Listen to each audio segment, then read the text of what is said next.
కోపించుచునే వాత్సల్యము చూపించు దేవుడా. ఈ రాత్రి దుఃఖభరితులుగా ఉన్నవారు, వేదన పరిస్థితుల్లో ఉన్నవారు, సొమ్మసిలిన వారు, అలసిపోయిన వారికి ఎందుకులే ఈ జీవితం పోతే బాగుండు అనుకున్న వాళ్ళకి నీ కృపతో మరొక ద్వారము తెరవమని దేవా. నీ కృపతో నన్ను రక్షించుమా. కృపలేక నేను,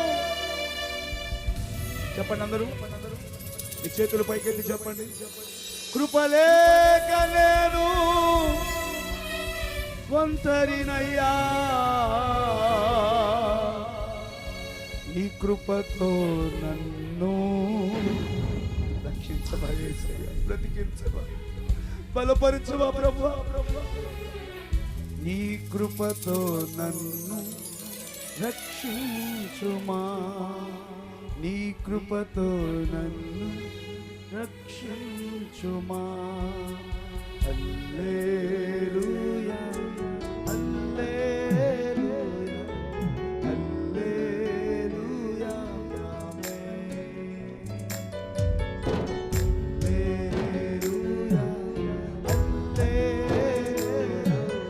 హల్లెలూయా, ఆమేన్.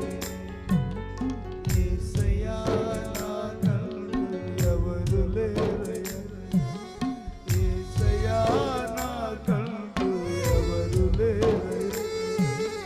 నిన్ను నమ్మినే బ్రతుకుచుంటిని, నిన్ను వెతుకుచు పరుగెత్తుచుంటిని.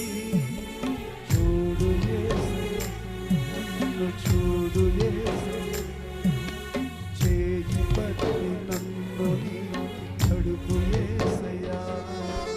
చూడు యేసయ్యా, నన్ను చూడు యేసయ్యా, చేయి పట్టి నన్ను నీవు నడుపు యేసయ్యా. హల్లెలూయా, హల్లెలూయా, హల్లెలూయా, ఆమేన్. సర్వకృపానిధి అయిన దేవుడు ఇది మొదలుకొని నూతన కృప చేత మనల్ని బలపరచబోతున్నాడు. నమ్మిన వాళ్ళందరూ చప్పట్లు కొట్టి బిగ్గరగా ప్రభువుకి బిగ్గరగా కృతజ్ఞత స్తోత్రాలు చెల్లించుదాం. Thank you Jesus. కృపా సత్య సంపన్నుడా, దయగలిగిన